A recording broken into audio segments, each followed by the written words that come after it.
Okay, so today's lesson is calculating conditional probability. So it's depending on the situation. So conditional, depending on what conditions are present, what is the probability of something happening. The first example we're going to work on is a 5-sided letter die with faces A, B, C, D, and E is rolled twice. The table shows a sample space of possible outcomes. Use the table to determine each probability. Express your answers as a fraction in simplest form. So we're going to look at number 1, which is we do, and it wants to know the probability of getting a B on the first roll. So we go to the first roll and we go to B. All of these, 1, 2, 3, 4, 5, have B happening on the first roll. And there are a total of 5 situations by 5. 5 by 5 are 25 possible outcomes. So if we reduce that fraction, 1 in 5 chance of getting a B on the first roll. Okay. Then you're going to work on 2, 3, 4 on your own, following the same idea. And now we're going to number 5. I'm going to keep the table here so we can see it to do 5 and 6. So for number 5, we're asking to get an A on the first roll and a consonant on the second roll. Okay, so if we look at that and we think about where that means, we're going to go to our table and we're going to go to first roll and get an A, so that's talking about this row here, and a consonant. And a consonant are B, C, and D. So there are 3 possible answers. Okay, 3 out of the 25 have an A on the first roll and a consonant on the second. Okay, now we go to number 6, and it says B or D on the second roll, given that the first roll was a consonant. So the first thing we're looking at the first row and it's consonant. That's this whole set here. And then the second row needs to be a B or a D. So if I count those up, there's 1, 2, 3, 4, 5, 6 out of 25 that meet that requirement. So now you're going to do 7, 8, and 9 on your own. And then we go to number 1 on part B. And part B is determine the conditional probability. To do part B, the rule for conditional probability is that you're going to find the probability of A and B and divide it by the probability of whatever the second value is.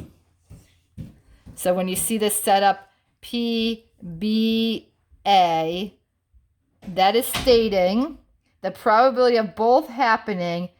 If B happens, what is the probability that A will happen as well? That is what that notation is telling us. If B happens, what's the probability A will happen as well? So the way to find that, again, is the probability of A and B happening divided by the probability of, in this case, it would be A, because that's the second letter. You're going to see on the number 2 that it changes to B.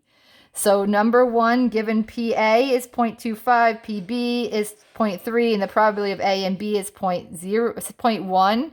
To solve this, PB given A, what you're going to do is do the probability of A and B, which is 0.1, divided by the probability of A happening, which was 0.25. And then you're going to take a calculator and divide that, and you get 0.4. So let's use the same idea on the next one. We need the probability of A and B, and this time we're going to divide it by the probability of B, because B is the given part there. And so probability of A and B is 2 over 15, divided by the probability of B is 3 over 10. And 2 over 15 divided by 3 over 10, we multiply by 10 over 3. And if we simplify that, this is divisible by 5, we get 4 9ths. Okay, so that's the way you're going to do the next problems on the next page. So if we look on the next page, you're going to do 3, 4, 5, and 6 all that same way. Again, if they have A second, If they have A second, you're going to divide by the A. If they have B second, you divide by the B. Okay, so that's the probability if one happens given the other happened. Okay, so now we're going to go to C. The jar on Miss Wilson's desk contains 20 green paper clips, 30 red paper clips, 15 white paper clips, and 10 black paper clips, which if you add those all up is a total of 75 paper clips. She selects a paper clip without looking, so she's drawing out a paper clip without looking.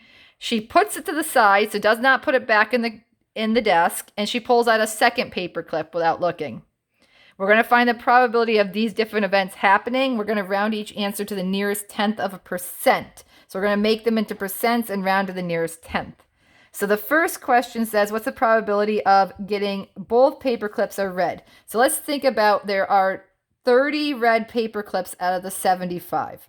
So on my first poll, her first poll, she has a 30 out of 75 chance of getting a red paper clip. Then she does a second pull. So she's going to pull a second one out of the drawer, a second drawing out of the drawer, however you want to think about it. On this case, if she wants red again, since we took away the red one, there's only 29 red ones left. And because we took away one paper clip, there's only 74 left in the drawer. To find the probability of both, so this is an and, we need them both to be red. Red and red, you multiply. So anytime it's an and, we're going to multiply the probabilities. If we multiply that together, it's 870 out of 5,550, which is equal to 0.157 or 15.7%. Okay. You're going to now try number 2 on your own, which is similar to number 1. All right, and if we go to the next page, we're going to look at number 3 together. Now, this notation we saw on a previous page, again with that bar, if you see this situation, it is event B given event A happened.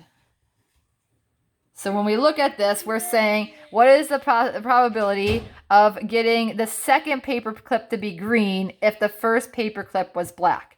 We only are looking for the probability of this, the second paper clip being green, and knowing that the first one was black. So if the first one was black, we pull this paper clip away, there's only 74 left. Since it was black, it doesn't affect the green, so there's still all the green paper clips to pick from, and there were 20 of them, so all 20 are still there. So the probability of getting a green on the second poll, if the first one was black, is 20 out of 74, which is 27.0%. So now you're going to do the same thing on these. Again, follow this. You're finding the probability of the first case happening, knowing the probability of this happening second, knowing that happened first. Sorry. So then we're moving down to the next part, calculating probabilities of independent events. And the first part says, determine the probability of each individual event, then determine the probability of each compound event. Show your calculations. So the shell game consists of placing 3 opaque cups representing shells upside down on a table and hiding a ball under one of the cups. A player who has not seen where the ball is hidden has to choose one of the cups. If the ball is hidden under it, the player wins. What is the probability that the player wins 5 times in a row? So let's think, what's the probability they win the first time? So on their first time, they have a 1 in 3 chance of guessing the right cup. Right? On the second time, they still have a 1 in 3 chance of guessing the right cup. On the third, they have a 1 in 3. On the fourth, they have a 1 of 3. And on the fifth, they have a 1 out of 3 chance. And because we want this all to happen, it's an and, because we need to be a win on the first, and on the second, and on the third, and on the fourth, and on the fifth. Because it's an and, we're going to multiply. And if we do that, we get 1 on the top, and 3 to the fifth is 243 on the bottom. So we're going to leave this as a fraction, a 1 out of 243 chance of getting 5 wins in a row. So now you're going to work on number 2. 3, 4, and 5 using that same idea. And now together we're going to go down to part B. Use the addition rule for probability to determine the probability that one or the other happens. So an or, if it's an or event, we add.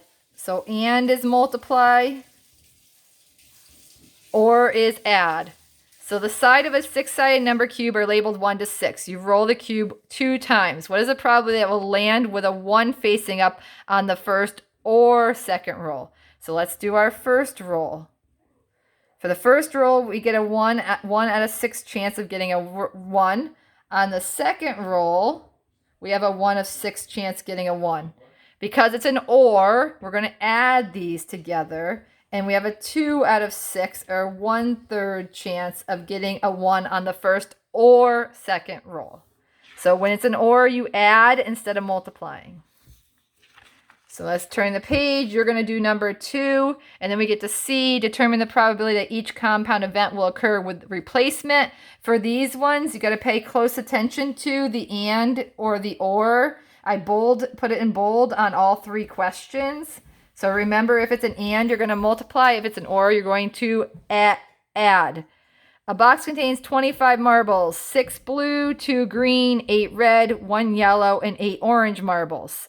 You choose 3 marbles, one after the other. Each time you're placing the marble back in the box before choosing the next one. We call this replacement. You put it back in. What is the probability that the first marble is green? So let's go first, and we're going with green. There are 2 green, and the total is 25 marbles. And then the second marble we want to be red, and there were 8 red out of the total of 25 marbles. And the third marble we want it to be blue, and there were 6 blue out of 25. Because it's an and, we multiply these together. So if I multiply these together, I get 192 out of 15,625. So that is the answer to that problem. Okay, so you find the probability of each case. Because we're putting the marble back, there's always 25 in the bag. So you're going to do 2 and 3 the same way. So that is conditional probability. So work on the problems we didn't do. Make sure you fill in your notes completely and show your work, and submit the assignment on Teams.